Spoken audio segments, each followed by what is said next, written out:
So, I mean, when I started to write the book, it was very much, you start a book by you go out and you start trawling for information. And in my case, I spent years on it. So, I amassed a ridiculous amount of research.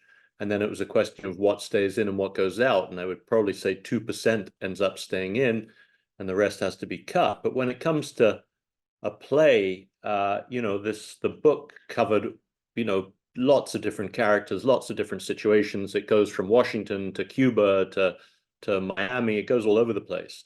So when we came to trying to adapt it, it was really about what do we pick? And I think the artistic director of Miami New Drama, Michelle Hausman, was very smart. And he went, look, if we're going to get this right, we've got to pick one thread.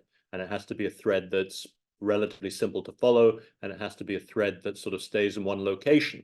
So, that imposed limits, I think, for the better. And what we chose to do was follow the story really of how Edna Buchanan, who was the #1 crime reporter in Miami in the 80s, unraveled this police cover-up during the very beginning of 1980, which ended up leading to what we now refer to as the McDuffie riots. But it's one of those stories that lets you really dig into both the good and the bad of Miami history.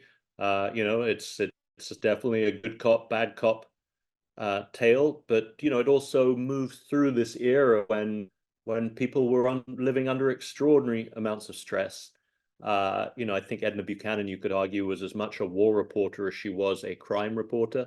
I mean, I think most soldiers probably see a couple of hundred bodies if they're unlucky. Edna Buchanan saw over 5,000 bodies in her career. So, you know, seemed to us like a very interesting character to sort of put the focus of the play on.